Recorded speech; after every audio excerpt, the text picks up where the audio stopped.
try something new, eh? With the latest update from this year's Minecraft Live, we got two of the most interesting announcements from them. A new biome and mob, the Pale Garden and the Creaking. I'm not here to discuss the mechanics of the biome or the mob or the way it all works together, but some of it does tie together the reason for its existence, possibly. Especially the fact that you can't take damage and it only move when you're not looking at it.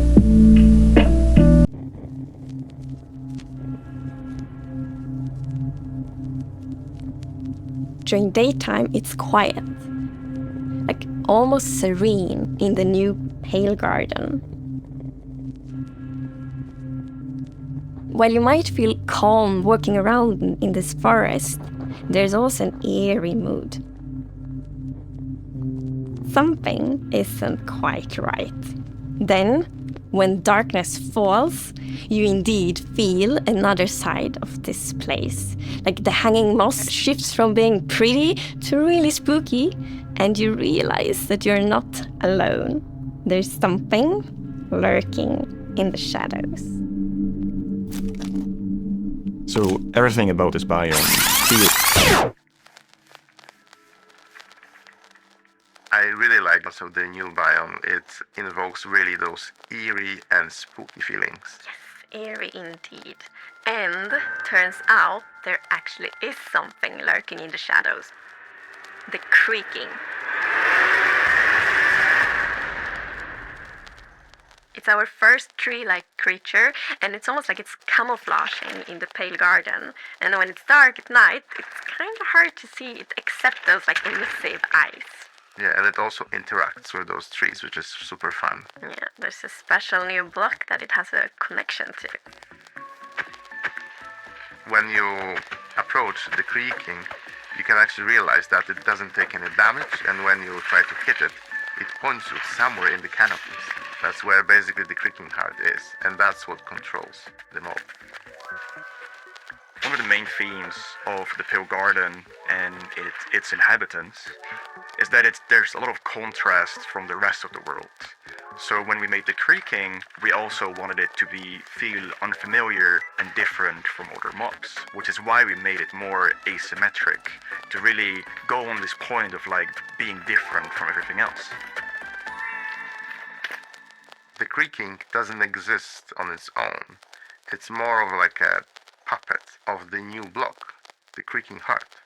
So the Creaking heart and its Creaking puppet really comes with a new combat challenge or combat mechanic, both in the way that you need to destroy the heart block to actually kill the Creaking, and also of course that the Creaking only moves when you look away. So don't blink. I really like the sandboxiness of the Creaking heart. So if I use silk touch.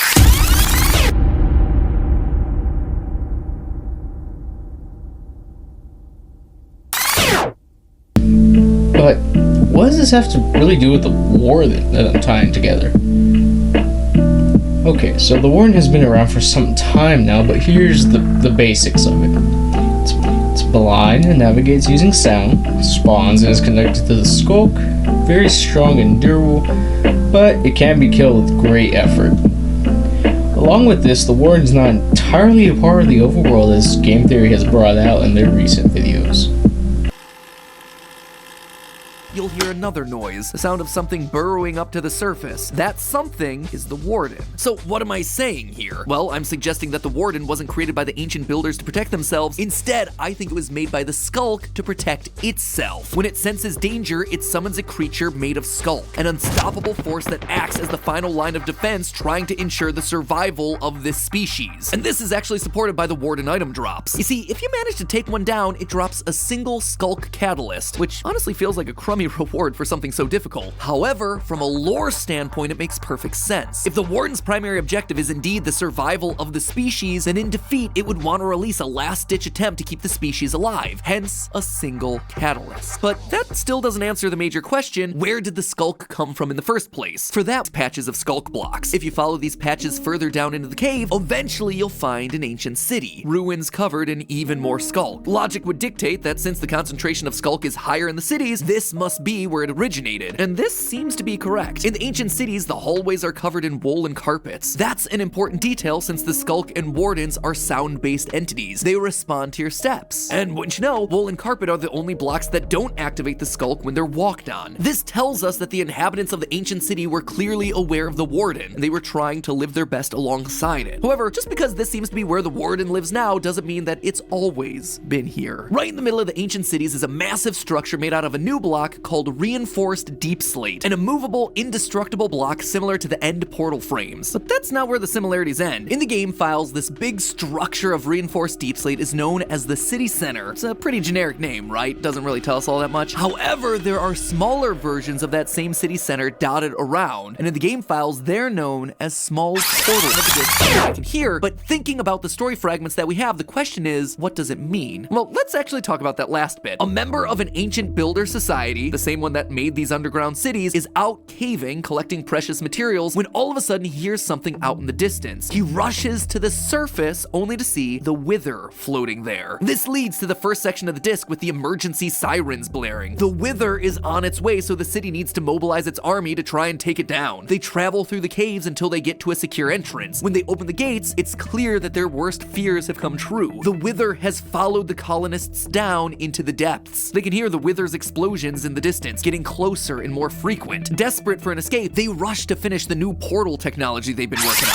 They final touches to their portal. They make it out of a block that is so impenetrable, not even the Wither can destroy it. This is gonna be their ticket out. They place soul sand underneath this new portal and they light it, which is exactly what we see left over in the ancient cities. There are also still remnants of their experiments unleft. From the portal comes the Warden, who destroys the Wither, but also brings the sculk into this world. And so that is the story of Disc 5, the origins of the Warden. It's not an experiment gone wrong, it's a desperate escape attempt to the wrong place, which brings with it a new and deadly invasive species, the sculk. But the thing is,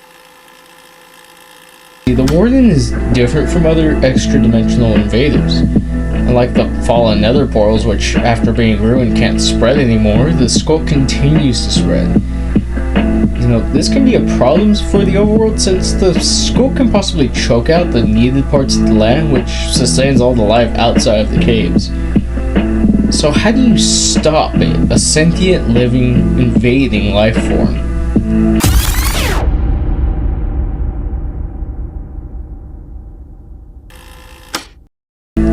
Alright, so what am I getting at? How are these two different creatures connected? Well, the newest updates to the game have shown anything is that the history of Minecraft and the overworld is very much alive, much like Retro Gaming Now has brought out in his video.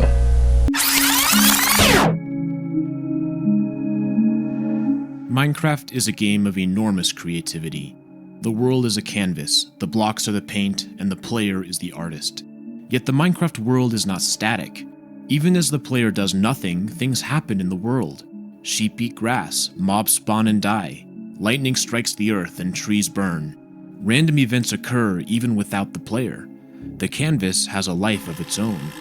But what if there never was? So what if this newest update tells us more of the history of the overworld? Since this world is essentially a living thing much like our real life Earth, the overworld has a way to combat infection.